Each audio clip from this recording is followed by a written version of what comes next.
Assalamualaikum warahmatullahi wabarakatuh. Nama saya Fatin Endah binti Abdul Aziz, nombor matrik 290125. Hari ini saya akan membentangkan mengenai tajuk iaitu GMGF 2033, Dasar dan Analisis Fiskal.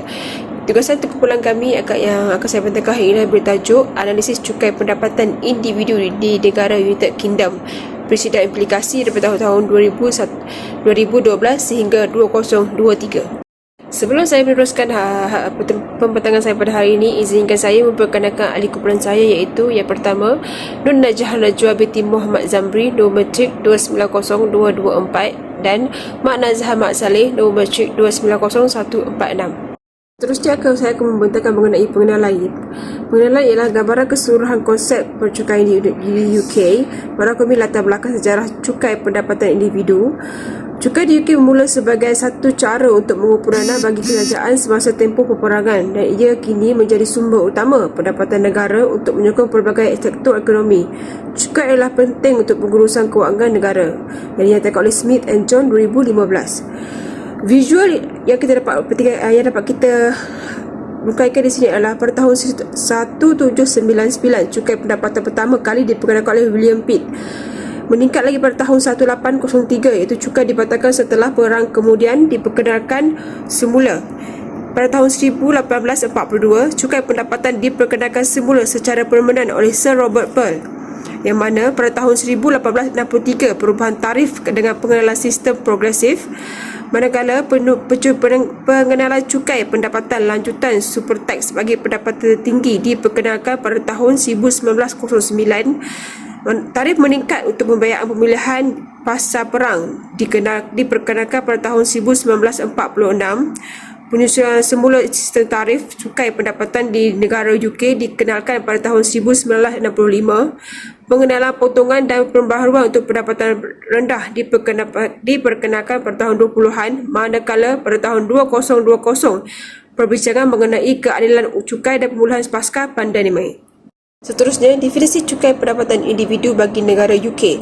Cukai pendapatan individu adalah cukai langsung yang dikenakan ke atas pendapatan yang diperoleh oleh individu daripada gaji, keuntungan modal, faedah dan dividen. Setiap individu yang mempunyai pendapatan melebihi ambang tertentu perlu membayar cukai ini. HMRC menyatakan bahawa cukai pendapatan adalah cukai utama ke atas pendapatan peribadi. HMRC 2021. Diagram ini menunjukkan pelbagai jenis pendapatan yang dikenakan cukai, seperti pada pendapatan gaji upah, pendapatan lalai, sewa dividen dan sebagainya. Tujuan cukai pendapatan adalah untuk menyediakan sumber hasil bagi kerajaan yang digunakan untuk membiayai perkhidmatan awam seperti kesihatan, pendidikan dan infrastruktur. Cukai ini juga bertujuan untuk mengurangkan ketidaksamaan ekonomi melalui pengagihan kekayaan yang lebih adil. Menurut kajian, cukai pendapatan membantu mengurangkan jurang kekayaan dalam masyarakat, yang dinyatakan oleh Miller 2018. Arilan daripada cukai pendapatan ke perkhidmatan awam ini yang menunjukkan adalah cukai pendapatan yang mana membawa kepada pengumpulan cukai oleh pemerintah atau agensi cukai. Pengumpulan cukai membawa kepada pengagihan dana, dan seterusnya pengagihan dana itu diagihkan kepada 3 cawangan, iaitu pendidikan, kesihatan dan infrastruktur. Seterusnya saya akan menerangkan mengenai klasifikasi cukai. Ini bermaksud cukai pendapatan di UK diklasifikasikan sebagai cukai progresif, iaitu di mana kadar cukai meningkat mengikut julat pendapatan. Terdapat juga beberapa kategori kadar cukai, iaitu termasuk kadar asas, kadar tinggi dan kadar tambahan, yang mana digunakan berdasarkan tahap pendapatan. Kadar cukai progresif memastikan keadilan dalam pengagihan beban cukai menurut Jones tahun 2020. Carta bar juga menunjukkan julat pendapatan, iaitu semakin tinggi gaji, semakin tinggi cukai pendapatan.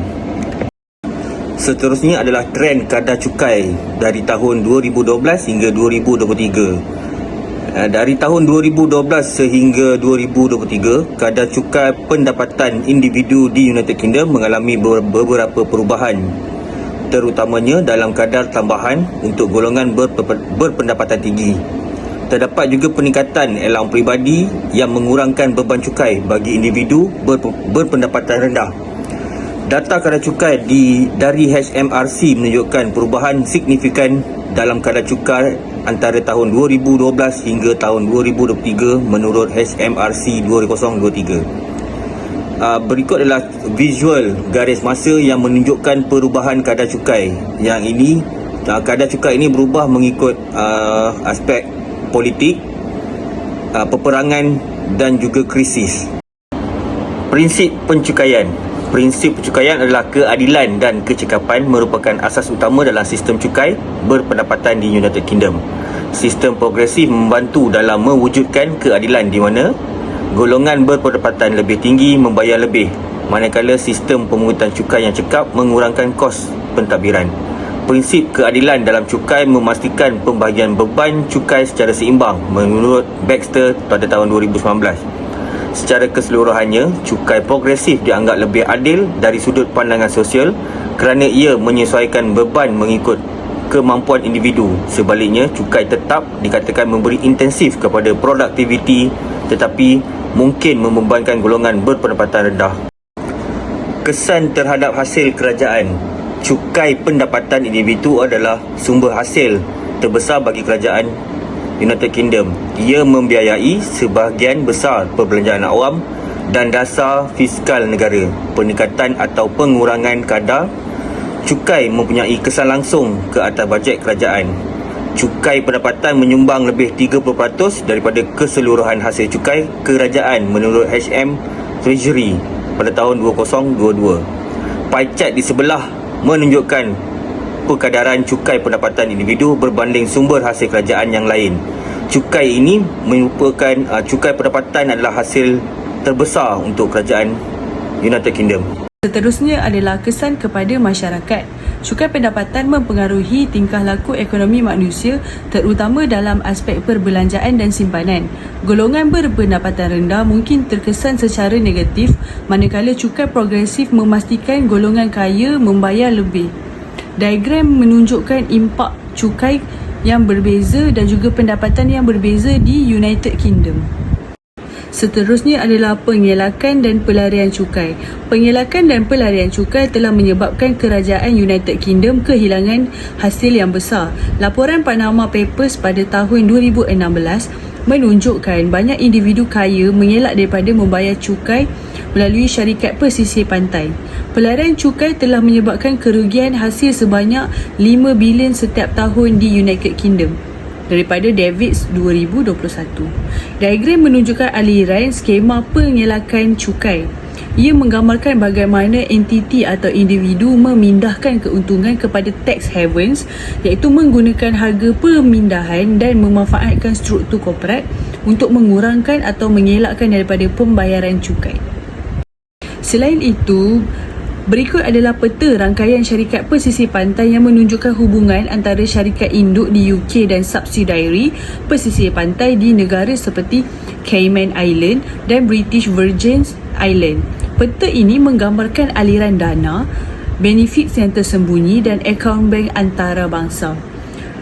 Seterusnya adalah kajian kes. Kajian kes Panama Paper pada tahun 2016 menunjukkan bagaimana individu kaya dan syarikat-syarikat menggunakan syarikat pesisir pantai untuk mengelak daripada cukai.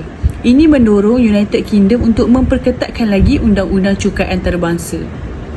Panama Paper mendedahkan bahawa skandal pengelakan cukai global iaitu ICIJ pada tahun 2016. Seterusnya, kesimpulan yang dapat disimpulkan di sini adalah cukai pendapatan individu di United Kingdom memenuhi prinsip keadilan dan kecekapan. Walaupun begitu, terdapat cabaran utama yang harus diatasi iaitu pengelakan cukai dan reformasi tambahan yang diperlukan untuk memperbaiki sistem cukai ini. Sistem cukai UK perlu terus diperbaiki untuk mengenangi pengelakan cukai daripada Johnson pada tahun 2022. Sekian, terima kasih.